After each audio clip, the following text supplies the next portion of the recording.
Hello and welcome to Common Thread, Huntsville's intelligence community. Please welcome INSA President, Suzanne Wilson-Heckenberg.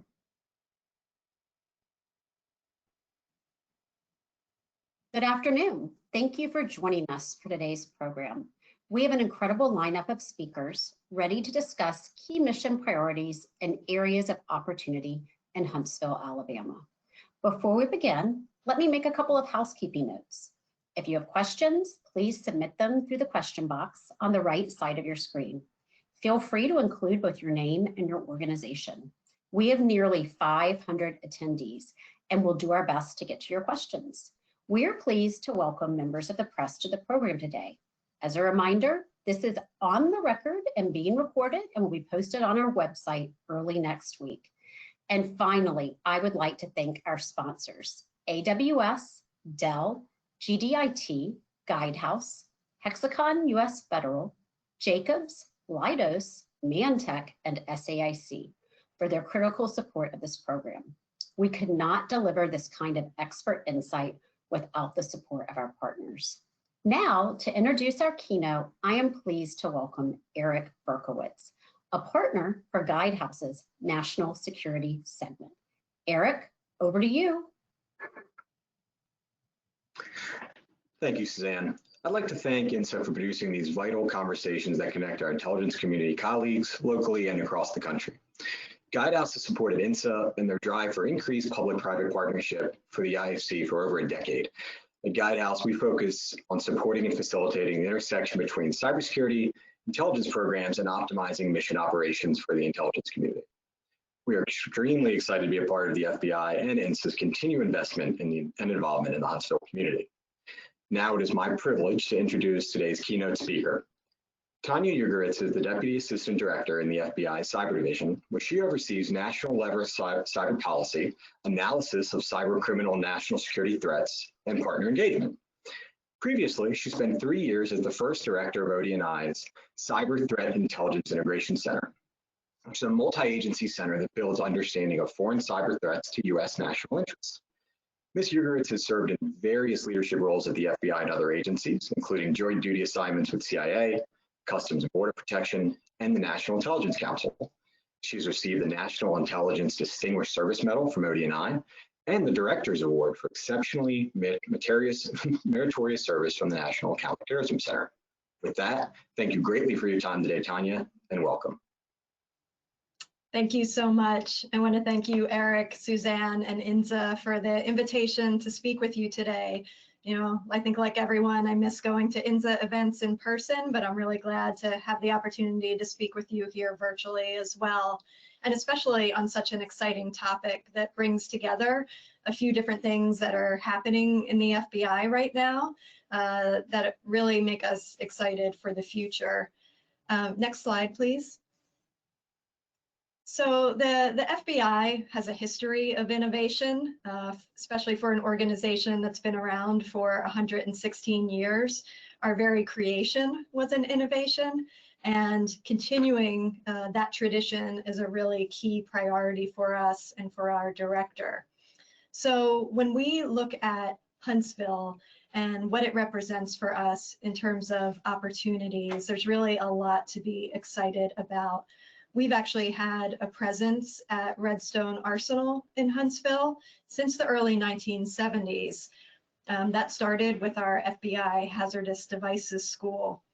And several elements of FBI divisions are already located in Huntsville, including parts of our Weapons of Mass Destruction Directorate, our Training, Security, and Human Resources divisions. But when we looked at kind of where the FBI needed to go in the future, we really saw a lot of opportunities for growth and expansion, and really to take advantage of a lot of the technical talent that's resident in Huntsville. And so our future there is really a combination of building on what's already there, but also adding some new capabilities, building on that initial presence. Next slide, please. So Before I turn to the FBI cyber strategy, I want to tell you a little bit about the FBI strategy itself in Huntsville. So like I mentioned, we think there's a lot in the community and what's already there to leverage. And when we look at our presence there, we think the Redstone environment in particular is really well positioned to support the growth of the FBI, not only physically and in terms of numbers, but in terms of how we innovate to technologically match the types of threats that we're facing. The reason we see this really great match for us is because Huntsville and Redstone Arsenal are really a center of gravity for technology and defense agencies. It's also really a hub for research and innovation. There's a lot of cleared contractor talent and partners for us to work with there.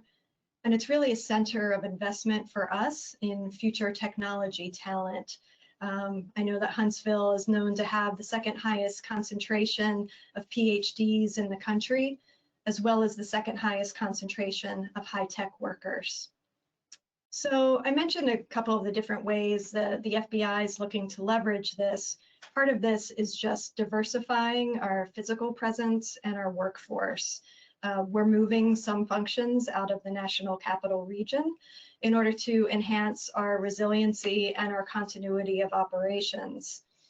But we also look at our future investment strategy in Huntsville as being focused on technology and specialized training. So for technology, the FBI at Redstone is really going to be our epicenter for technology infrastructure and the development of our advanced tools. We're going to be concentrating all of our technical talent in a campus environment on Redstone Arsenal at Huntsville. And part of that is going to be an innovation center, which I'll talk a little bit more about in a short time. We're also focusing our advanced and specialized training in Huntsville. So if you watch TV, you know that our special agents and our intelligence analysts and other personnel now go through training at Quantico. So nice, they made a TV show about it. So you could consider Quantico our basic training, the shared experience that all of us who come into the FBI have. So think of Redstone Arsenal in Huntsville as our graduate school. That's really where we're going to have our advanced technical training, including for our cyber program, which is part of what I'm really excited about. So let me talk to you then about how Huntsville fits into our cyber strategy in particular. The FBI rolled out a new cyber strategy in the fall of 2020. It was announced by Director Wray, and you can find his video announcement, his speech on our FBI.gov website. The core of our cyber strategy is to impose risk and consequences on our adversaries. That includes nation states who are trying to target our critical infrastructure, our intellectual property, but also cyber criminals who are operating for profit. And the day that we're recording this past week, really had a significant impact on our critical pipeline infrastructure. So the core of our strategy is to make sure that we are raising the costs for these adversaries to conduct this activity and ideally deter them. And we're doing that in three ways: through our unique authorities, through our world-class capabilities, and through our enduring partnerships, building on a century of innovation. So when we look at Huntsville, we really see a lot of capability and capacity for us to especially build our partnerships and build our capabilities. So let me start first with how the Innovation Center is going to play into that. That's going to be a new building on our campus with a state-of-the-art facility that's dedicated to training cyber threat intelligence and digital forensics, as well as our analytic tool development. It's going to be built to be a highly collaborative environment and a place where we develop our advanced analytic tools. We're going to have folks there from multiple disciplines across the FBI. And I think what we in the cyber division are most excited about, we're going to have some training facilities there, and we're actually co-locating our cyber education training unit there. to really kind of marry up some new world-class facilities with a brand new advanced cyber curriculum, not only for our cyber investigators, but for our analysts and computer scientists as well. So part of that is going to be a kinetic cyber range with about 22,000 square feet of high-tech integrated realistic training for our FBI cyber investigators and other personnel. So you see some photos on the slides of what that's going to look like. It's pretty exciting to think about. In Quantico, we're known for having a physical location called Hogan's Alley, which is where our agents conduct a lot of their training for some of the physical scenarios that they're going to encounter as they deploy and respond to threats and incidents. So imagine the same type of environment, but for cyber investigators, training them on the types of situations they'll encounter in terms of the types of partners they'll be interacting with, the types of data they'll be acquiring, how they do that. It's really going to be a neat environment once it's all set up. There's also going to be a smart city environment as a training facility. It's going to provide a real-world controlled environment for FBI training, including a command center to provide real-time student feedback. So we're really excited to have those training facilities come online, and as I mentioned, be able to marry those up with some advanced curriculum development that we're currently doing. The development of our curriculum is tied to this new cyber strategy. So we're asking our personnel to not just pursue law enforcement outcomes when we look at cyber threats, but to look at how we can use our unique authorities to share information with our partners, whether those are partners like CISA, who are responsible for network defense, or US Cybercom, who's taking the fight to our adversaries overseas. With our unique authorities as a domestic law enforcement and intelligence agency, we have unique information and unique capabilities that we can use to support those partners so that we're able to conduct joint sequenced operations for maximum impact. What that means in practice is that, yes, we may still pursue arresting a cyber criminal overseas, but we're also going to pursue what our partners can do to add to that impact, including sanctions, cyber effects operations, other actions as well, all while we're sharing information with the private sector to improve their network defense. So the partnership piece is important to our strategy, and that's where we see another natural lash up in Huntsville. I mentioned the high presence of clear defense contractors there. It's led us to stand up a new kind of private-public hub with the clear defense contractors. It's called the National Defense Cyber Alliance, or NDCA. This is a little bit of a different initiative for us, in which we're partnering with more than 100 CDCs to have them bring their cyber threat intelligence together. They are sharing it with each other, they are sharing it with us, and by virtue of doing that, we're all helping each other identify anomalous activity and ideally disrupt it before it has a serious impact. I think what's really neat about this is that these CDCs at the NDCA are not only sharing data, but they're forming partnerships. Next slide, please. By sitting together all in one physical space, I think a lot of times we think about cyber threat intelligence sharing and we think it's just sharing data and ones and zeros. But what we found to be most effective is when we can actually bring partners together as well in a physical space, have them build trust-based relationships. And those are really what lead to the breakthroughs, the willingness to share with each other, talk with each other, share each other's data, and be able to spot that some sort of anomalous activity affecting one CDC might also be occurring on another's network, but they might not have noticed it if not for that initial threat information from their partner. And then we're able to match up that data with what we have in our holdings, including at the classified level, and enrich what our partners are seeing, and then ideally be able to take some steps together using our authorities to try to disrupt any malicious activity. So that's been a great effort based in Huntsville. We're looking at expanding it nationwide. And we also have some financial sector partners joining that threat intelligence sharing effort as well, as part of a pilot project building on the NDCA. And then the last part I'll touch on about our cyber presence in Huntsville that I think will bring out the kid in all of us is our partnership with Space Camp in a program they have called US Cyber Camp. I had the opportunity to visit Space Camp a few times over the past few years as we were working on this agreement. And I think no matter how old you are, there's something really exciting about walking through there, talking to the team there who's so passionate about how they bring STEM issues, how they teach kids and give them the opportunities to be hands-on, not only now with space-related issues, but cyber as well. And this is a really great new partnership with the FBI. We signed an MOU with Space Camp last year to be a partner in US Cyber Camp. And students, just like they do for Space Camp, are going to be able to get hands-on experience in cyber and technology issues. They'll go through simulations.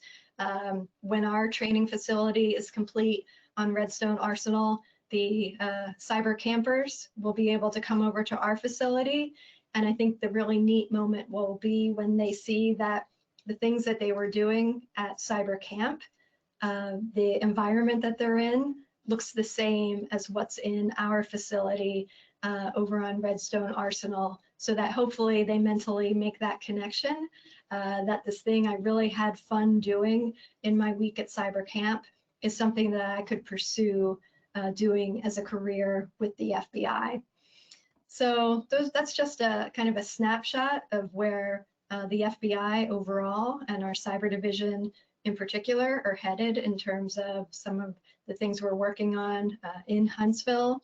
We're really looking forward to taking advantage of the talent and the expertise there to build on our cyber program, support our strategy, build partnerships and our capabilities, and particularly from the cyber perspective, really start to build on the impact that with our partners we can have on our cyber adversaries. And with that, I'm happy to take questions.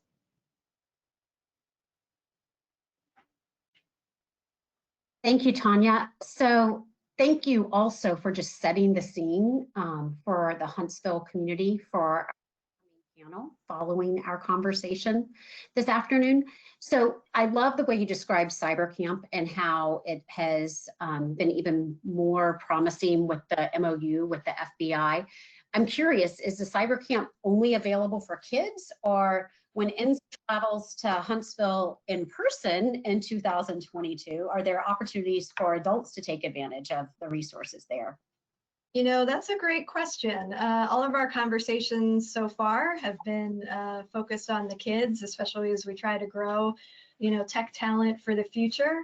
But I know Space Camp is also open to adults. So I think that's a great question that I will ask our partners there for the future. Who wouldn't want to go through Cyber Camp? Right. I think some of us are all just still really, really big kids. So I wanted to see if you could talk a little bit about more generally the overarching cyber threat landscape, a little more pre-pandemic compared to where we are as hopefully we're edging out of the pandemic. Sure. So unfortunately, our cyber adversaries did not take a break during COVID. I think we had a very brief moment at the start of the pandemic where we thought that cyber criminals at least might see what the world was facing and look at that not as a time to try to profit from everyone's misfortune, but of course that was not the case, and that's not unusual. We know that cyber criminals in particular look for opportunities to target the vulnerable and take advantage of whatever's happening in the world at any point in time to try to profit. That was definitely the case during COVID.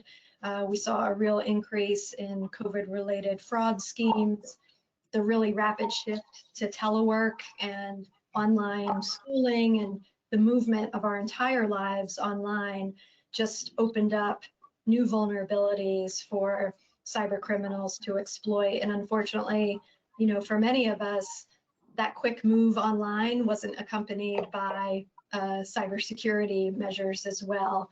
So, our Internet Crime Complaint Center, IC3, if you look at their 2020 report online on ic3.gov, their statistics really do capture that increase. But it wasn't only cyber criminals. We also saw nation states target our universities, our labs, our research institutions for COVID-related research.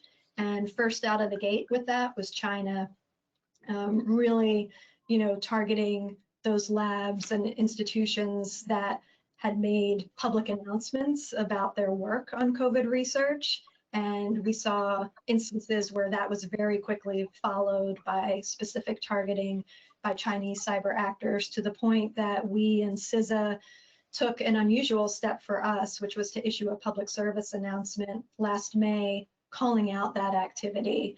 And we've since indicted some of the individuals who are responsible.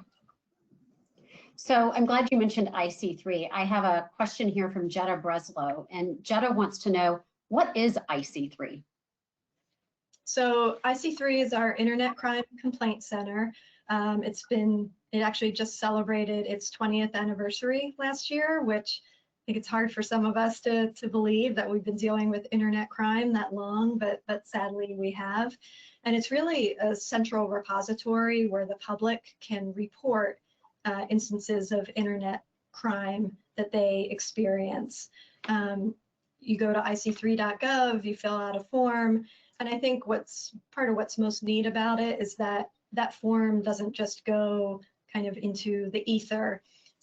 We have a really dedicated team of folks there who are looking at the reports of internet-related crime. And I mean, there are dozens of categories, sadly, of types of crimes they track. And they're not only collecting and analyzing that data, but they're supporting the people, the victims who are reporting in. And you might expect that that focuses just on the big victims, but I think what the team at IC3 really most enjoys is working with some of the smaller, smaller companies that get victimized, and even individuals can make complaints to IC3. And we have something there called a recovery asset team that actually works with local financial institutions. And if we receive the report of an internet crime quickly enough, there are times where we can share that information with a financial institution and actually block your funds transfer from going to the criminals, and actually support efforts to recover that money for you. There was a case, for example, where a small town in Alaska was the victim of a scam where cyber criminals impersonated a vendor and basically scammed them out of about $3 million over the course of a couple days, which maybe, to me, it sounds like a lot. To a huge company, isn't a lot, but for this small town, it was going to bankrupt the city. And so when they filed a complaint with IC3, this recovery asset team was actually able to work with the banking institution that had received the stolen funds. That institution was then able to freeze the funds, and ultimately the city was able to recover those funds back. So those are the stories that really make the work there gratifying and show that, sometimes people are reluctant to report to law enforcement or to the government, but it really can lead to positive results. Yeah, it sounds as though IC3 gives victims a voice and empowers them to report these crimes. What a tremendous resource. So Rachel Robinson in Alexandria, Virginia wants to know, how does the FBI and the National Cyber Investigative Joint Task Force work together? Oh, that's a great question. So just for background for everyone, the National Cyber Investigative Joint Task Force, or NCIJTF, it's a interagency cyber center that the FBI leads. We have more than 30 members of law enforcement and the intelligence community as part of the center. And as part of our cyber strategy last year, we elevated the level of that center within our cyber division, and we created mission centers where we have our FBI operational folks sitting side by side with people from those 30 agencies in mission centers that are focused on our top adversaries, Russia, China, Iran, North Korea, as well as cyber criminals. And what they do there, they share information, but even, I think, more important, they take advantage of the FBI's role as an operational agency here domestically, and they work together on coordinated campaigns. So for example, if you look at the ransomware threat that's so top of mind right now, the FBI can take certain actions like arresting or indicting, or even working with foreign partners to take down infrastructure that's used in ransomware. That's a piece of what we can do, but when we bring all of our partners together and we say, how can we do those things, plus maybe Treasury can issue sanctions, plus State Department could demarche the country that's responsible for harboring the cyber criminals, plus US Cyber Command could take some of the information we've learned and do something overseas, plus NSA, plus CIA, and that we don't all go off and do those individual actions ourselves, but we literally sit around a table and say, how do we sequence all this and coordinate it so that when we're at the end, we've had the most impact we possibly can against either the nation state or the cyber criminal group, and we reduce the chance that they can quickly reconstitute and kind of continue their activities. So that's really the goal of those mission centers, and the FBI both leads the NCI-JTF and then also is a key part of it. That's a great explanation. Thank you for expanding on that. So in regard to ransomware, we won't go down that path in today's conversation, but I know over the past week and a half or so, you have been very, very busy. And so I just wanted to thank you for keeping your commitment to Keynote this event for us today. You've got a lot on your plate. And in closing, just wanted to see if there's anything you wanted to share with our over 500 virtual attendees today before we move on to our panel discussion. Well, I just think it's great that everyone attending is interested in some of the work being done, not only in the FBI, but at Huntsville as well. I think as you hopefully gleaned from my presentation, we are really focused on the ways that we can leverage, the capabilities and partnerships in Huntsville to strengthen, not only our own efforts, but our whole of government efforts from, a cyber perspective, but really more broadly, how the FBI uses advanced technology and tools and intelligence to really, kind of combat the whole spectrum of threats that we're facing. So I really thank everyone for participating today. And if you'd like to learn more, invite you to go to fbi.gov and look on our cyber page. And thank you. Well, thank you, Tanya. And your passion for partnerships, both within the government and industry, definitely shines through. So we appreciate your good work and enjoy the rest of your afternoon. Great, thank you.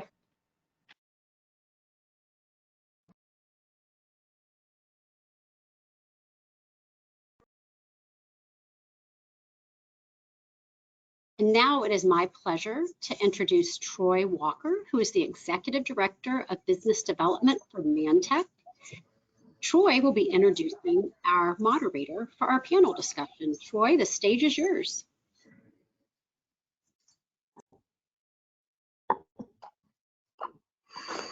Thank you, Suzanne. I would like to thank INSA for hosting today's event. These programs do an excellent job connecting the national IC mission with the boots on the ground and key national security hubs. Mantech is honored to be here today for many reasons. We are a leader in full spectrum cyber and have supported the intelligence community for many years, putting our deep research in offensive cyber techniques to work in military grade cybersecurity that safeguards our nation and keeps us tuned into the plans of bad guys like hostile nation states, terrorists, and hackers. Speaking of boots on the ground, We also take an active role in training next generation cyber warriors and the sophisticated techniques of cyber combat. So we're delighted to be here in the home of Future National Cybersecurity Center in Huntsville. Before long, you may see uniformed squads of our cyber ninjas descending on your city, and that's a good thing. For wherever technology experts land, that's great for local community and prosperity. Our moderator today, Major General Barbara Fass, can tell you about it. She is the president of the Advisory Council for Cyber Huntsville, a 501c6 nonprofit made up of industry, government, and academic institutions dedicated to making Huntsville and the Tennessee Valley region a nationally and internationally recognized cyber leader. She is also president and CEO of BGF Enterprises, a consulting services business for intelligence, cybersecurity, and operational activities. Previously, General Fass served as the Senior Vice President of Strategic Engagements at CGI Federal. General Fass retired from the U.S. Army after over 32 years of dedicated service, during which he held a variety of key leadership positions. Over to you, General Fass. Great. Well, thank you very much. It's a real pleasure to be here, and thank you to Mantech for sponsoring today. So I am not a Huntsville native, but in 2009, my husband and I relocated there, and I found it was a great hub to be able to fly in and out of, and we've really enjoyed our time in Huntsville. A lot of you may not know much about Huntsville. We certainly didn't, so I thought I'd just spend a couple of minutes before I introduce the panel to give you a little bit of feel for the kinds of government activities that we actually do have in Huntsville and on Redstone Arsenal. So I'm just going to read through a quick little list, and hopefully it'll whet your appetites, because we are a very diverse community with a lot of very interesting activities. We have the Missile Defense Agency. We have Defense Intelligence Agency's Missile and Space Intelligence Center, and you'll learn a little bit more about that later. We have the Defense Acquisition University South Campus. We have the U.S. Army Materiel Command, the U.S. Army's Space and Missile Defense Command, SMDC, which is also the Army Forces Strategic Command under Space Command. We have the U.S. Army Combat Capabilities Development Command Aviation and Missile Center. We have the Program Executive Office for Missiles and Space and the Program Executive Office for Aviation. We have the Redstone Test Center, the U.S. Army Aviation and Missile Command. We have the Army's Rapid Capabilities and Critical Technologies Office and the Director for Hypersonics. We have Army's Contracting Command, the Army's U.S. Corps of Engineers, Army's Futures Command's 3 of their cross-functional teams for future vertical lift, precision navigation and timing, and air and missile defense, the U.S. Army Security Assistance Command, and we've been selected, as many of you know, as the preferred site for the new Space Command headquarters. And that's just the military part.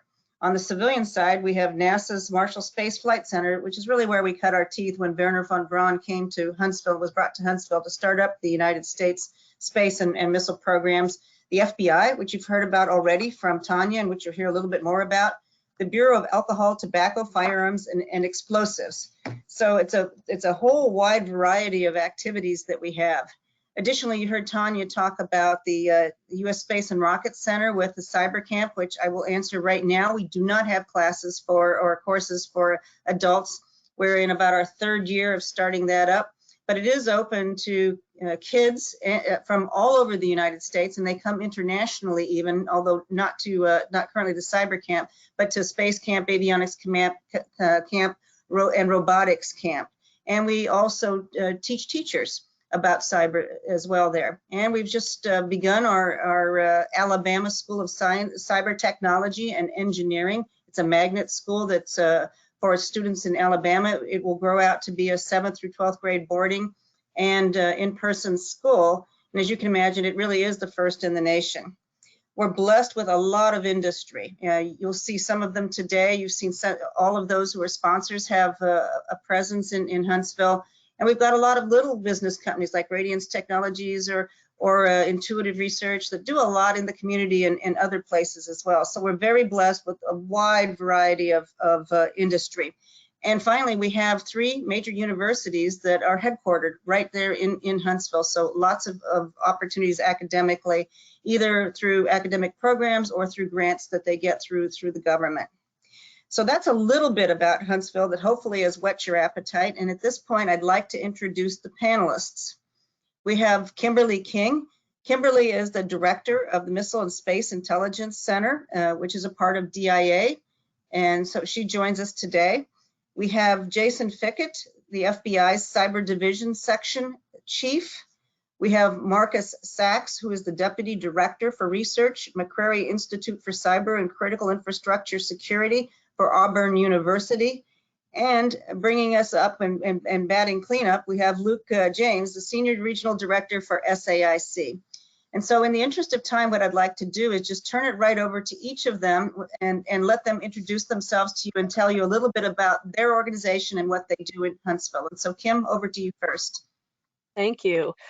So as Joe Fassett, my name is Kim King. I am the director of the Missile and Space Intelligence Center, which is part of the Defense Intelligence Agency. I have been here about a year and a half in this position, or just short of 2 years. I've been in the intelligence community for over 20 years now. And it really was an honor to move to Huntsville. I came here from Virginia, and before that, DC. It's just a very welcoming community. It's a great place to be. To tell you a little bit about MISIC.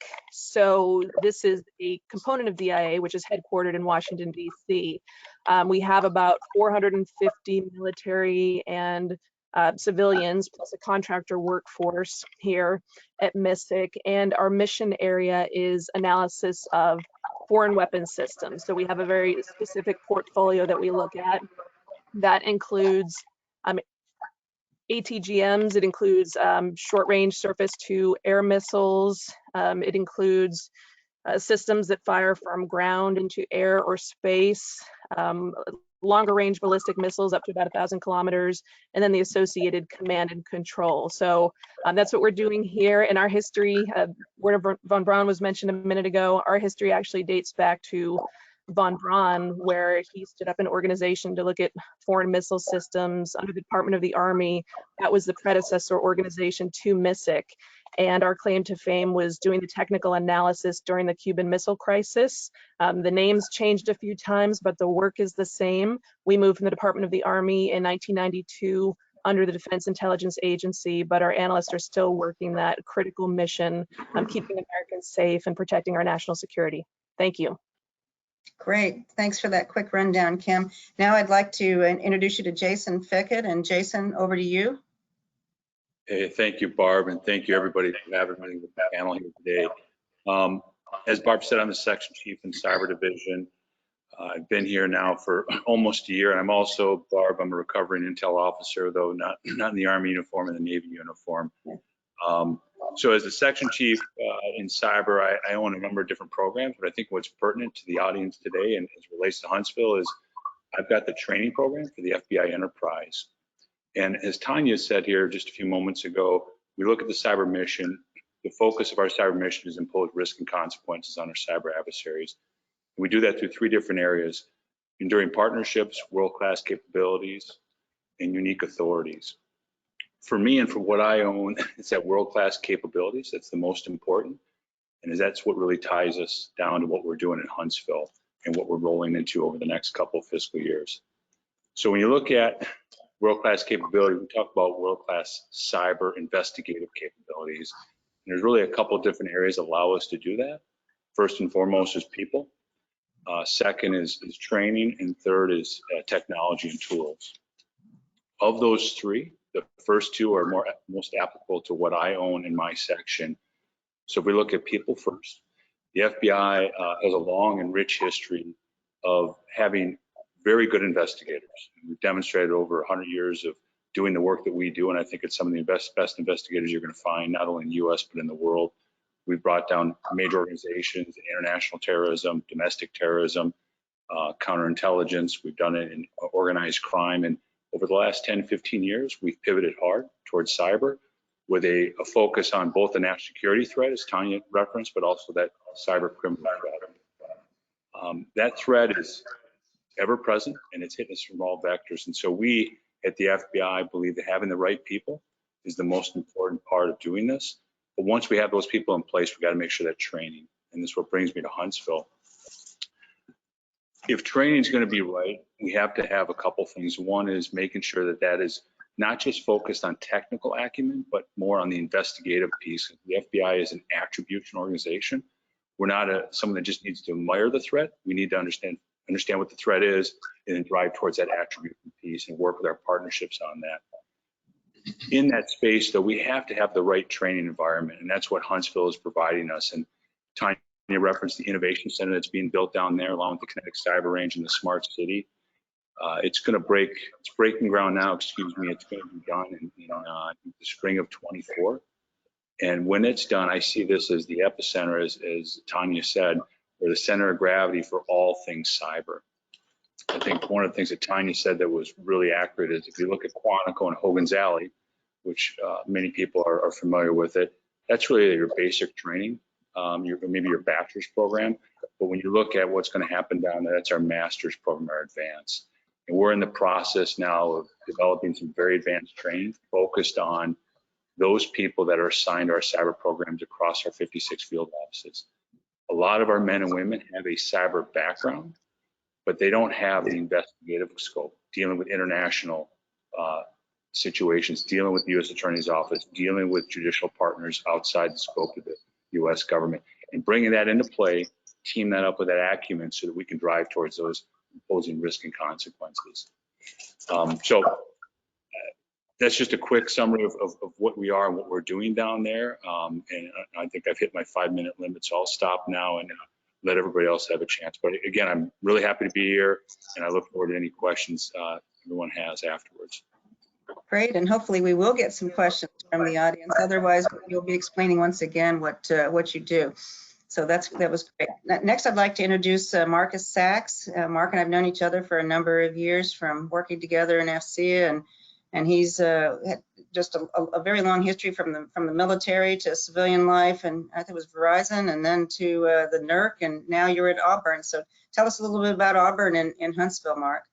Yeah, thank you, Barb. We've been in Huntsville since June of last year, so almost a year, and it feels like we've been here pretty much our entire life. It's such a welcoming community, and a lot of people here, as has been mentioned before, have moved from the Metro DC area. So there's a lot of Nats fans here, a lot of Washington football team fans, and so it's very, very much like what we left behind. But the people here in Auburn or here in Huntsville, not only open and welcoming, but it's very diverse too. We've got Redstone, that's the big attractor, but there's a lot of other things going on here in town, a lot of industry that's moving in.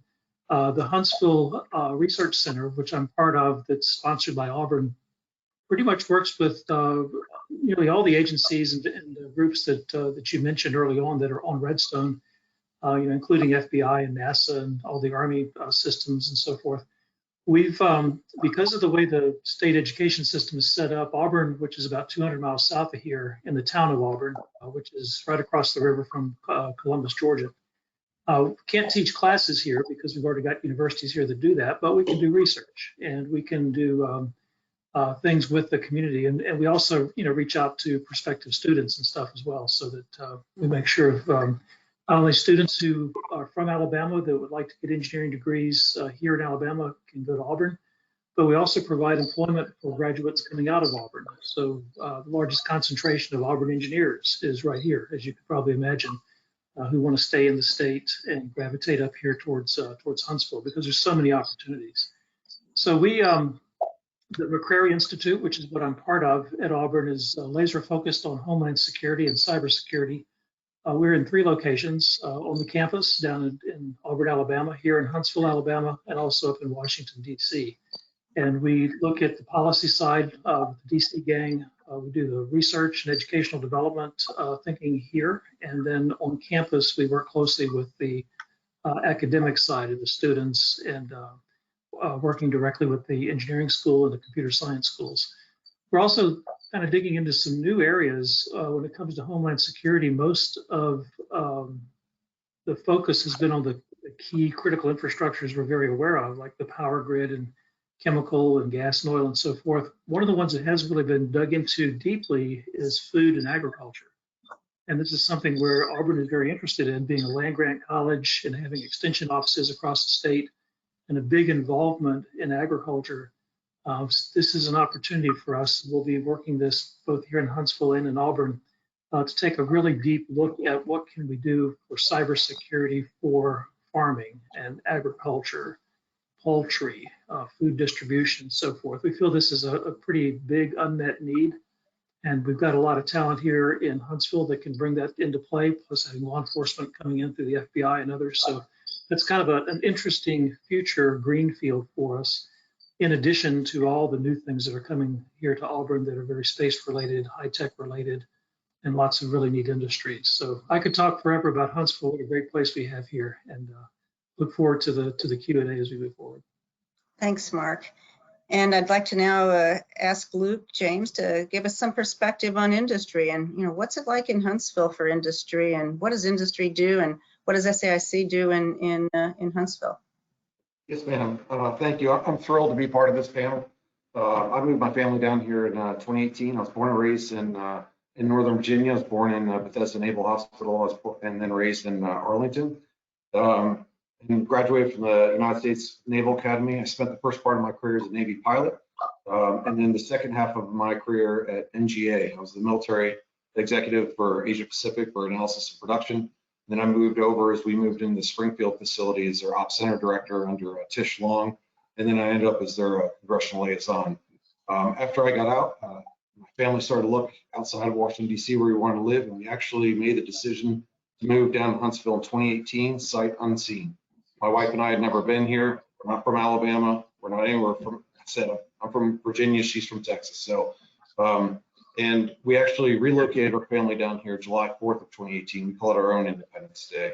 I've moved many times. I'm never moving again. So this is definitely home for us. I'd like to pile on just a little bit about the arsenal. The arsenal itself is 7 miles wide, 11 miles long, about 39,000 acres. You did a great job listing a lot of the agents and organizations. All told, there's 78 different organizations, components, and agencies located on the arsenal. Pre-COVID, there's about 43,000 people on any given day that commuted on and off the arsenal, and that's supposed to grow to probably about 50,000 by 2026. They call it the arsenal, but only 150 people actually wear the uniform. It's really a federal center of excellence at this point. And for government thinking about moving down here, they talk about space, power, and bandwidth. I've already talked about the space. You've got 39,000 acres. Power, you've got 2 major power sources. So you've got one power generator to the east and one to the west. So with supplying 161,000 volts of power each. And then bandwidth. This city just has Google and Facebook are making, I think, $600 million and $750 million respectively investments here to put data centers. When it comes to SAIC's got 26,000 people worldwide.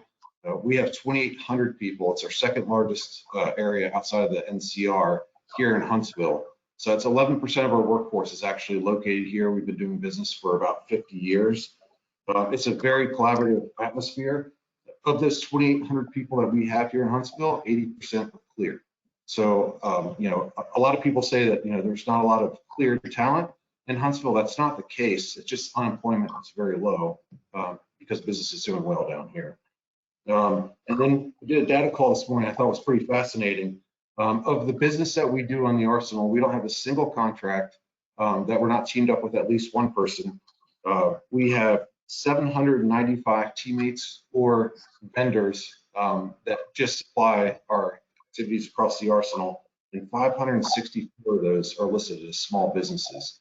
In fact, our latest contract that we were awarded early April, we had 77 teammates from across the community listed on that. So for the last 50 years, we've formed and managed very large teams for the government, for the customers, if you will, across the arsenal. Thank you. Great. Well, thanks very much. And we're starting to get some questions in. So we'll kick off the Q&A session at this time. And first of all, I'd like to really thank Jacobs for being the sponsor for our Q&A session today.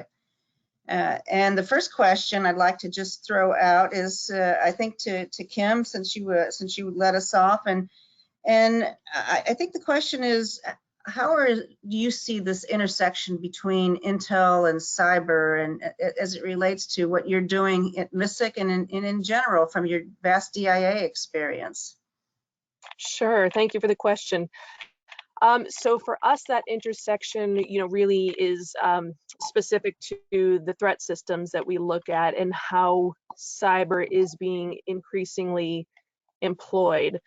Obviously we're at the unclassified level here, but I can tell you a few of the things that we're looking at in that intersection. So we are looking at the increasing use of threat systems and using AI-enabled what we call kill webs instead of kill chains. So kill chains, the old, kind of point-to-point targeting. So now we're looking at kill webs where systems are networked together, and that increases their lethality and survivability. We are looking at how networked weapon systems enable cooperative autonomy, where weapon systems work together without direct human involvement, and that improves mission effectiveness. And that is made possible by sensor and communication hardware and advanced system software. We are looking at how cyber is increasingly integrated with electronic warfare, and that impacts mission effectiveness at increasing levels. Threat systems are increasingly software-based, where performance improvements can be made with no physical or observable change to the weapon system. So as an intelligence analyst, some of the observables that maybe we would have seen previously we're not seeing, which is a big challenge for us. And finally, AI makes the process of finding and hitting targets faster and more efficient. So, when our adversaries are employing that, that's a critical concern for us as well. So that's just a sampling of some of the things that we're looking at where we intersect with cyber. Thank you, Kim, for that. And Jason, similar to the question for Kim, and you kind of throw into it a legal aspect and the legal authorities you have. How do you view this whole ecosystem of intelligence, cyber, and legal, and in your role, and what you see from your foxhole? I see that since you're Navy, I foxhole, right? So to just expand what Kim had said, right? So a lot of what she said is where areas that we're looking at in that intersection, to throw in that legal framework. We are a law enforcement agency, but we're dual-headed. We have that intel component. And more times than not, we're driving towards a judicial outcome. So whether we're collecting intel, or pushing intel out, or moving it towards an investigative augmentation of what we're doing, that legal framework, when in essence is the Constitution, really is the four corners that we have to make sure that we're operating in. It's at times challenging, right? Because sometimes we know what that answer is, where we need to be, but we have to make sure we move it in a measured process and going forward that we don't go outside those four corners. Because in the end, we want to make sure that everything we've collected, everything that we're using is going to be allowed in that legal process as we go forward, as we move towards that attribution and potential and judicial outcome, whether it be an arrest or an indictment. Those are the things that we have to value or make sure as we move forward. Great, thanks. And Mark, I know Auburn plays pretty big in the intelligence community and certainly in the cyber community. Can you comment a little bit on specifically the kinds of activities that you're working on? Right, so it's very similar to what you've already heard from Kim and Jason, but I can add in the workforce and educational piece, which is sort of unique with Auburn, in that we're looking down the road for the pipeline and what's it going to take to educate and train a young person who wants to come into the intelligence or cyber communities. Focus here in Auburn, of course, a lot of it with missile defense and space, but there's the unspoken word that has to do with Chinese espionage, particularly corporate espionage, and getting the students to understand that in academia, a lot of what they're working on could become intelligence for our adversaries. And how do you protect that and try and protect the information that we're developing here? That's a big awareness issue. And if we try and attack it early with the students, they become a little more accustomed to this mindset, whether they go into the military or government or the intelligence community broadly, or if they get directly into industry. So yeah, I think this is probably a unique role that many universities and colleges can provide, and something we probably ought to be doing more of. And Auburn's is leading that with a couple other universities at a national level with Homeland Security and DOE behind it to help us just kind of raise that mindset. And The other focus is on what we call cyber-informed engineering, being an engineering school, is how do we use these tools that we have, the intelligence tools and other tools, to inform an engineer who's designing a system. Could be a weapons system, could be a building, could be some industrial control system, but to be informed with what can the adversary do, what are they currently doing, what tools are they using, and how do I defend my systems against this type of activity. Thanks. And Luke, looking at it from industry's perspective, all of this moves very quickly. Intelligence, cybersecurity, technology. How does industry play a role? How do you keep up with the speed of our adversaries and the speed of technology? And how are you partnering with government to make sure that we achieve our maximum effect as a nation? One of the things, and people who have spent time in Huntsville know that it's a very collaborative atmosphere down here. So, and I'm not saying that in other parts of the country it's not as collaborative, but the small companies down here, and the medium and the large for that matter, we all know each other and we talk to each other and we team together. As I said, we have over nearly 800 teaming partners throughout, and that's just Alabama. The data called in here pulled from Tennessee. So when you talk about best in class, is going out across industry and finding out, instead of trying to take on a contract all by yourself, is go find who's got the best, who has the best to offer, and bring them on the team, and then present that team to the government. And I think every time that's going to win. So we have our outside branding, Bring On Tomorrow, if you go to our webpage, but our internal motto here in Huntsville for SAIC is better together. And that's both the SAIC team, but that's also better together across the community. And SAIC has been very dedicated to the community. We'll always embrace that and always embrace our partners. And I think that's how we're going to stay ahead of the adversaries. So I've got a question from the audience. Amy Canali from DHS wants to know, with the expansion of all these agencies in Huntsville, how do you foresee any type of collaboration outside of Huntsville or amongst these agencies? And I'll just toss it out to anybody that might want to answer that question. I can speak to that. Yeah, definitely, we see the USG collaboration component, and just speaking on the cyber training side, is definitely a target-rich environment down there. If you go about 90 miles from Huntsville to Hoover, Alabama, you have the NCFI, the National Computer Forensic Institute. Ben Mass, a friend of mine, SAC there. I'm actually, FBI is placing a supervisor special agent to be part of that team there.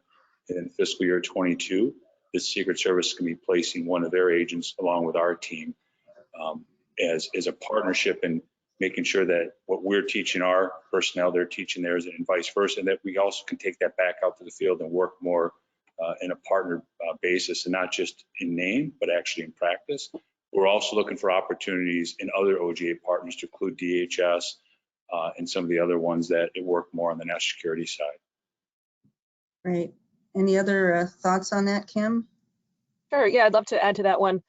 So that collaboration for us is here already, and I'm sure will only increase. And it's that nexus between government, industry, academia. So, when we do our mission overview, we have a slide that shows our customers and our partners on Redstone. And pretty much every organization that you mentioned at the outset is one or the other. So FBI, for example, a great partner.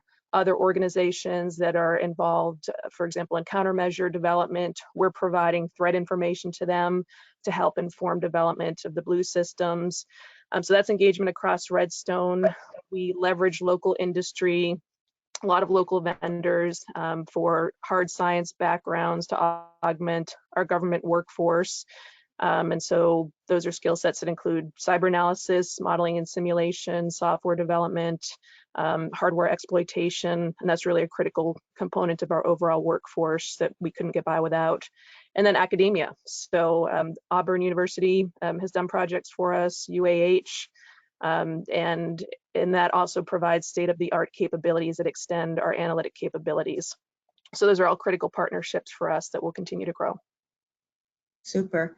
Yeah, and just from a DHS perspective, I can tell you that we've worked with the Isaacs and at DHS under DHS in Huntsville, so we do have a connection with DHS there. And then this last year, we actually did a tabletop exercise that DHS came as our facilitator, provided the actual scenarios that then were tailored to support the kinds of activities we have on Redstone Arsenal and in Huntsville. So we have worked with we've worked with DHS to create this a larger ecosystem that we can work on together. So shifting gears a little bit, I think everybody kind of wants to know what kind of contracts there are in Huntsville that they can take advantage of, or what you might be looking for. What needs do you have from industry? And again, I'll start with you, Jason, on that. What does the FPI need, and what are you looking for? So it's not a strong lane for me.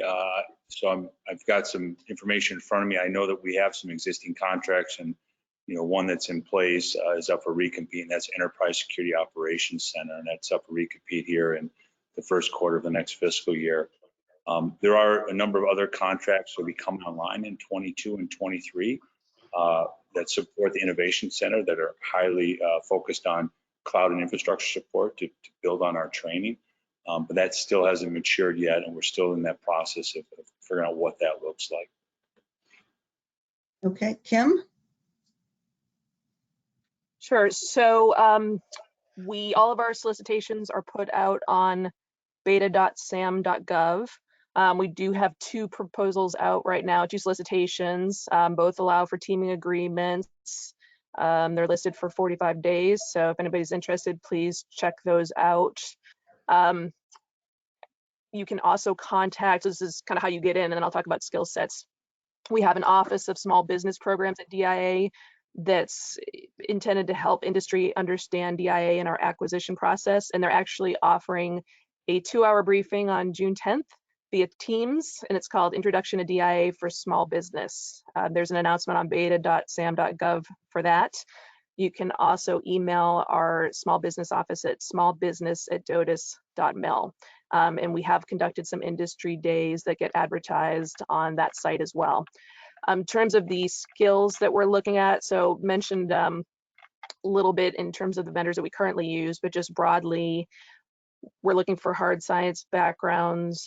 So that can be cyber, modeling, simulation, software development, physics-based, AI, ML expertise, IT to include high performance computing expertise, EO infrared sensor analysis, directed energy and laser analysis, and more. So if you have any specific questions, you can direct them to the business office, but hopefully that gives you a snapshot of how to connect with DIA. Super. And then Mark, you talked a lot about this research center, but how do people find you, and who can come and be a part of your research activity? How does that work? So we're unfortunately probably one of Huntsville's best kept secrets, because we're physically located inside of the Cummings Research Park. But if you can find us, you're a pretty good intelligence officer. So we don't have a big sign out on the highway that says, come here to Auburn. That being said, as you're probably aware, going in the main gate into Redstone, into Gate 9, there's a big, large gateway complex that's being built. We are very likely going to move over there. We'll become very visible. There'll be a big Auburn sign there. And so we currently are staffed at about 20-ish or so people who are here that are directly working with our customers there on Redstone. We'll probably grow to 40 or 50 at some point. Right now it's a space problem, just because we need to physically have room for them to work. So visibility, I think, is going to increase. This is one of the things that a number of the folks here have pointed out, is something that it's great to have Auburn here, but it's not so good if you can't find us. So we're going to make a big effort to become as well known as that Saturn V is sitting out there on 565. So there'll be no doubt that Auburn's presence is here.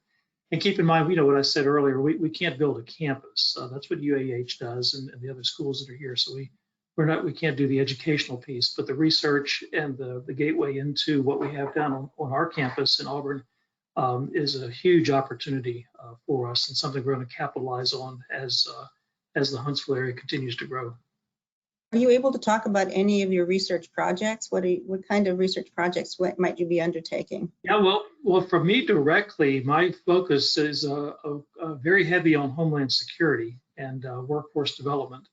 In fact, one of the most novel ideas we're pushing here, and it's going to really come to play in the Huntsville area, is a hub and spoke model for cyber education, working with the NICE framework and the way that we've already kind of divided up what the career field looks like.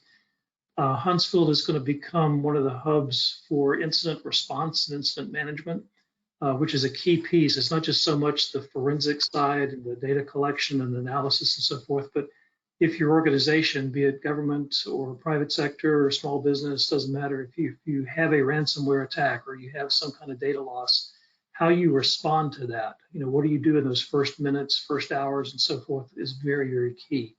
So that's an area we're working with DHS to actually develop the curriculum, to develop the educational models that will be used for that. So some of that education will be done right here through UAH and through other schools.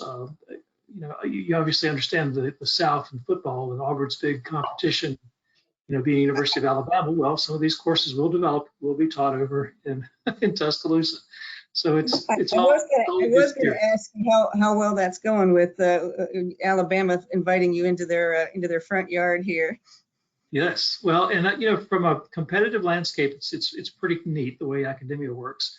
But behind the scenes, the academic side, we're all on one team, and we all recognize that American students need to get the big boost in the arm here. This technology is changing so rapidly. It's our job as educators to make sure we're providing that workforce, for industry and for government.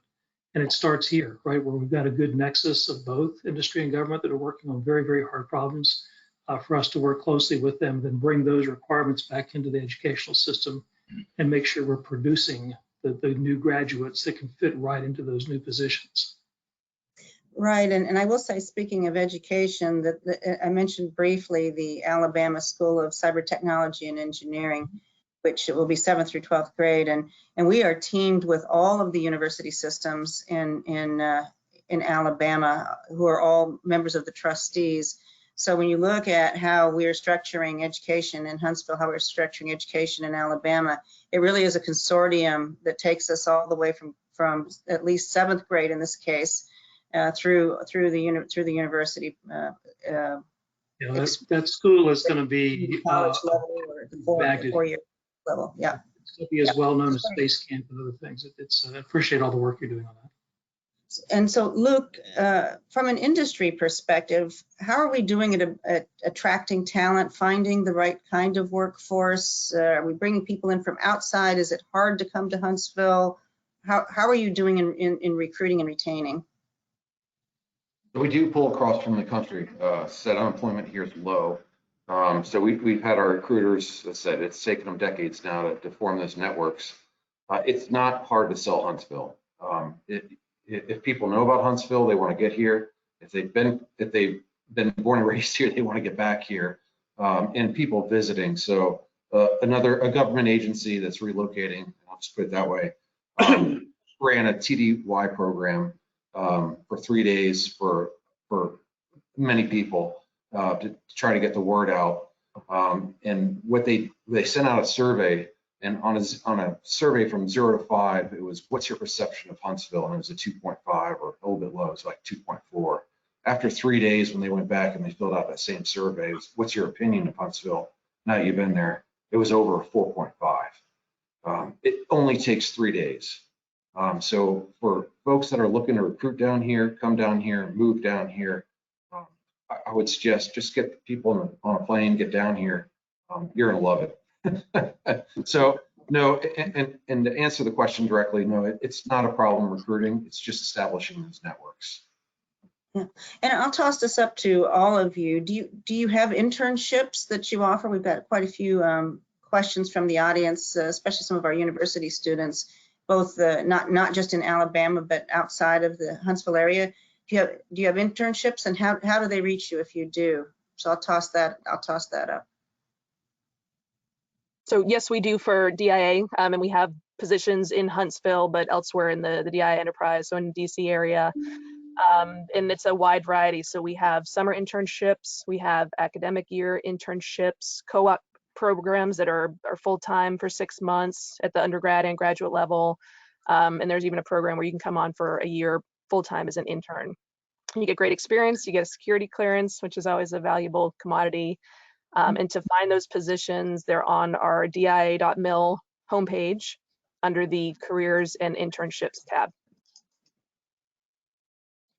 So the FBI also has internships. It's a summer program. It's nationwide, not only in Huntsville, but across all our field offices to include here in headquarters city in DC. The process usually starts in the fall.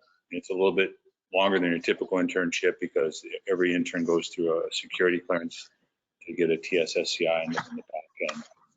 So we have a little more flexibility where we assign them once they come on board. Right. And I should add to that, DIA takes a while as well. So there's a lot of lead time if you want to be a summer intern, because you do have to be processed for the security clearance. So those announcements come out pretty early. And are you finding, I'm going to go to Luke in a minute, but I just want to ask our two government entities here, are you finding enough cleared talent there now to work for the government, or are you having to go outside of Huntsville to get cleared talent? Or are you having to clear them once they come in? Sure. So for us, DIA is really invested on hiring at the entry level. So we're primarily recruiting straight out of universities. And, there's a comment made about creating those networks. That's what we're invested in, is having the networks where we're reaching out to universities, not just in Alabama, but, all across the nation. And even this year, we're going to be recruiting at the University of Puerto Rico, trying to find that diversity of technical talent that we need. And so through that pipeline, we're getting amazing talent. And then when we do have positions at a more senior level, it's really not been difficult to find those. In fact, when I got this position, I was amazed at how many people from DIA said, man, I would have loved that job. Huntsville is known as being a great place to live. And so it really has not been an issue for us. Jason? So for us, I think Huntsville was kind of a secret for a while, but the secret's out. So we've transitioned about 850 jobs down there for the last 2 years. And our goal within the next 2 years to be around 2,200. So I think we've hit that max where of the people that are going to transition from internal lease from DC, where we've taken actual sections and units and transplaced them down there. So I think as we move forward, what we're working is a combination of other government agencies or private sector people coming on board. And then some of those having a clearance and some of those not. I will tell you, I was just down there last week with my boss and talking to my team on site. I think the secret is out and the demand is exceeding supply. And I've heard real estate prices are changing. They're not quite in the DC market, but that it is now that gem that people want to be there for quality of life and then also for the innovation and the work that's being done. So for us, and I will add, I'm sorry, as with Kim, if you go to FBI.gov/jobs, that's the site for us where you're going to find opportunities not only in Huntsville, but for the rest of the enterprise. Super. And then Luke, from an industry perspective, how do you find the job market and how are you recruiting and attracting and retaining talent, especially a cleared workforce? And do you have an internship? We do, but I'd like to say that the government intern programs are amazing. So anybody who's online thinking about, maybe a son or a daughter or somebody they know, if you can get into the government intern programs, absolutely amazing. But if we do have both summer interns and full-time interns, and we've got relationships with the universities down here, and we'd like to expand those relationships just beyond Huntsville also. So traditionally, we've been engineers down here, but we are starting to kind of expand that net. And when it comes to retention down here, one of the things that people are going to find is in DC, you might have 4 or 5 401ks. People rotate. People down here are a little bit more loyal. So we find that as long as we treat our employees very well and the compensation is pretty much comparable across, they tend to stick around a lot longer than they would elsewhere. And so we have folks that have been working programs, literally the same program their entire career, which is fantastic for everybody. Great. And I'm getting some questions. I see a lot of focus on STEM, but I'm a liberal arts major. Is there a place for me in Huntsville? Oh, I think absolutely so. And I'll just go ahead and put in a pitch for any parents who want to come here that have high school age kids to take a look. Of course, I have to push Auburn, but UAH is here. There's a lot of opportunities here for higher education. But the government scholarships, there's a lot of those. It's another one of these best kept secrets, particularly scholarship for service, for cyber type of education. Get a degree, and then almost like Army ROTC or military ROTC, go back to the government and serve in a civilian position for a few years as payback for having uncle pay for your degree. There's, I think, a lot of opportunities there for families that have kids, and then at the adult level, if you need the certificates, if you need the continuing education, if you want to pursue a master's degree, quite a lot of that is available here locally. And of course, you mentioned the bandwidth thing earlier. Huntsville does not suffer from connectivity. We've all got Google Fiber, and it's amazing. So if you need to do online education, that works remarkably well here as well. Yes, people are a little surprised when they think of Alabama that we really are out front. I do also want to put in a plug for the other universities, because when you think about some of the grants that they have, I know UAH has got grants with NSA, for example. Alabama A&M has been doing some remarkable work in some of the technology efforts as well. So really very good partnerships between the federal government and our local universities, to include even Drake State and Calhoun Community College, which are two-year programs, and Oakwood University, which is a very special university that we have in Huntsville as well. So I have another question from the audience. Vivian Wilson asks, let's see what she says here. She says, Mark mentioned the threat of Chinese espionage. As Huntsville grows as a destination for cleared workers and classified missions, it is bound to be a larger target for foreign adversaries and intelligence services. How do your organizations build CI awareness? And is the FBI expanding its CI investigative presence in Huntsville alongside its cyber capabilities? So I'll toss this out to whomever wants to take a bite at that apple. I can start. So the Redstone Arsenal, where FBI is going to be located, those are all headquarters-driven offices. So that's focused on supporting the field. We also have a field office that's in Birmingham with what we call Residency, which is a sub-office that's in Huntsville. And so that would be the office that would deal with any counterintelligence investigations. I can't speak specifically to what they're doing, but I will tell you the counterintelligence engagement we have in the academia and private sector with a focus on the DIB and CDC partners is very strong. And it's going to remain strong because the threat is, to the person who asked the question, is strong. It's going to continue to grow. Let me add also, we've got some very good InfraGard chapters here in Alabama. Earlier this week, the Mobile chapter had a 3-hour, anybody could join type of webinar, rather, because we're still not fully up in terms of physical attendance. And one of the FBI speakers directly addressed the Chinese threat. It was a very good hour-long presentation, bumped very close into classified, but it was obviously unclassed. But some of the best information yet about what's coming out of China, what specifically to look for, how to detect it inside your organization, who to report it to. It was a very well done presentation by a member of the Bureau here in Alabama. Right. Luke, how does industry deal with this? So one of the things the FBI did stand up here was the NDCA back in 2018, started with, I think, 5 members. I think the number, when I talked to the folks over there last week, I think they're up to 120, and that's expanding. So for the local industry that's down here, they haven't heard about the NDCA. I would emphasize reach out to the FBI. They've got a great program. Yes, and I will add that my experience has been that of course we've got the FBI presence in Huntsville. We also have the 902nd MI group, the Army's counterintelligence group. They've got a presence in Huntsville as well, and I know that the two organizations work very closely together. In addition to just thinking traditional CI, As many of you know, there's very much an emphasis right now on supply chain, risk management, supply chaining threats. And that is an effort that's worked not just locally, say with Missile Defense Agency or SMDC, but it takes you all the way back up into the national capital region and trying to look at this as a national problem, because truly this is a national threat, and these are national capabilities that we have in Huntsville.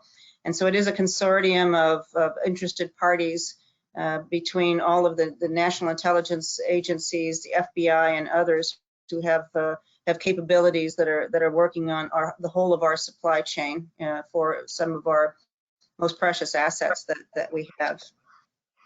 I've got another question here that says, what kind of degrees are you looking for? I guess that liberal arts question may have sparked some interest, but are there any particular degrees where you've got some needs or you see future needs? So I can take that. For us, it's electrical engineers. That's one of our biggest needs. So obviously we are very much an engineering organization. The majority of our workforce are engineers of every type. So mechanical, civil, and electrical's been probably the hardest to recruit. Aerospace, I should have said. Cyber is a skill set that we're trying to bring in, but there is a place for liberal arts. So I am in government speak 132, which is an all-source intelligence analyst who does not have a STEM degree. So I am the least technical person in this organization, but we do have also a core of all-source analysts with other backgrounds as well, other liberal arts backgrounds. So, there's a place in the intelligence community for, I think, pretty much every skill set. And we have people who come in and do, foreign hardware exploitation that requires a different skill set. And so, di.mil, I think, is a great place to start to look at the different careers here and some of the skill sets, not just within MISIC, but across our enterprise. Okay. Any other? Yeah, so for the FBI, we have a broad range of responsibilities that we handle. I think as it applies down to the arsenal, more of a technical background would help, but not having it doesn't exclude you, right? So if you have a STEM background, you bringing that to the table, it's definitely going to put you maybe in a more competitive stance. But we have found that we've had some very good talent that have come from a liberal arts background. I think I like to include myself in one of that group as well. So the key for us is making sure the people hit that minimum threshold. And if it's going to be on the agent side or intel analyst or something of that nature, you're going to have a 4-year degree to hit that bare minimum. But then for us is making sure that we've got the right training once that quality and caliber person comes in, whether or not they have a cyber background or not, that we get them up to speed on what they need to do to be effective in the job working for the FBI. Right. I'd like to spend a second talking about small businesses. And Luke, you really brought this up, that there are just a plethora of small businesses in Huntsville. Can you talk a little bit about how you all work together? And can small businesses find a ready place in Huntsville? What's the environment like for small businesses? So the small businesses down here have been thriving for years and years. There is a lot of merger and acquisition type activity, but that's not just here in Huntsville. That's across the country at this point. For small businesses that want to move down here or do business with small businesses or so forth and so on, there's something called the SBELT down here, which is the Small Business Executive Leadership Team, and they meet regularly. And for any business that wants to get involved down here, I would say just don't dip your toe in, jump in, both feet. So you've got the Chamber of Commerce down here, Leadership Huntsville, Cyber Huntsville, Geo Huntsville, you got the SBELT. There's at least 5 or 6 organizations that you can join immediately and really get a feel for what's going on down here. In the end, it's that I think it's the community. People are just looking to see to make sure that you have a commitment down here. It's not throwing a couple of requisitions. It might work, it might not work. But once you've got the commitment, I think everyone says it is a very welcoming community. And also, we need to put in a plus for the spouses. If somebody's coming here directly to work for the Arsenal as a government employee or perhaps as a contractor, spouses are always wondering, well, can I find something? Huge hospital here, a lot of industries, Polaris, Toyota building, Toyota plant's almost finished. Facebook's building a big data center, Amazon distribution center. Lots of other things that are going on that are not directly related to the arsenal, but are providing employment for family members and others who also would be looking for something to do here and might not be directly connected to the arsenal. So it's, again, a very, very diverse community. We're not just government centric or military centric. There's a lot of other neat things going on here, and employment for the kids. You know, there's no shortage there either. You know, your kid does not have to mow lawns in order to, they can do that if they like. But, Yeah, that's a really great point. There's a lot of opportunities for small businesses. Yeah, Mark, just to pile on real fast, when we came down here in 2018, sight unseen, we didn't know anybody. My wife thought that her career was going to take a hit. She's now the economic developer or director for TARCOG, which is South Alabama Regional Council of Governments. She literally found her dream job in less than a year and a half of being here. Yep. So Yep. Yeah, there's opportunity everywhere. And there's lots of little startups here as well, 5 to 10 person technology startups. So if you're into that, if you like doing the research and the R&D startup entrepreneurial type of world, there's a home here as well for that. A lot of that focuses on space and space systems. Unlike Silicon Valley, which is more of an IT kind of thing, this is a space-centric startup community. Very novel. That's really a great point, Mark. And I wanted to bring up two other points that we really haven't talked about today because we don't have panelists that are representing those communities, but Huntsville has a real geospatial intelligence background too. They've got GeoCities. It's a very tight partnership with NGA, and they've done collaboratively as a community a lot with NGA as a partner with NGA. And then we didn't really talk about NASA's presence, but NASA really was the foundation for, and what Von Braun brought to Huntsville was the foundation for who we are today on Redstone Arsenal and with many of the activities that we have. And while we sometimes think about Kennedy Center, the Kennedy Space Center, or Houston, really Marshall Space Center still plays a very active role beyond Apollo, beyond the Saturn V. They're doing the SLS project. They're still instrumental in the International Space Station. They're doing the human landing system on the lunar surface. They've done a lot of work. So if you're into space, it's a great place to come and be immersed in everything that there is space. And of course, we build rockets here too, by the way. We do build rockets. We've got the United Launch Activity. Blue Origin is in town. Sierra Nevada Corporation is in town. Many of the traditional space corporations are here. Aerojet Rocketdyne and Lockheed. I mean, many others that have played a continuing role in space for the nation. And a lot of that is really actually being done in the greater Huntsville area, which, by the way, when you think about size, it's about 450,000 people-ish in the greater Huntsville area. So a nice medium-sized town. I think we're like 161st largest city in the nation. Don't quote me with that number, but it is about that. So we're getting very short on time, and I'd like to just go around the horn here and see if anyone has any last and closing thoughts that they might want to bring to our audience. And Kim, I'll start with you again. No, just thank you for the opportunity to be here. I've learned a lot from my teammates and really enjoyed the panel, so thank you. Well, thank you. And Jason? So the FBI is very excited about what we've been able to do with our partnerships down in Huntsville and what we've made progress on so far. We're looking forward to doing more with the community and the arsenal. And we look forward to people that want to join with us and work with us as we move forward. Okay, Mark? So I'm glad that COVID is starting to get behind us so we can physically see each other again. Masks are coming off, restaurants are opening, summertime is here, the heat machine's about to turn on. So yeah, the best part is yet to come in War Eagle. Great. And Luke?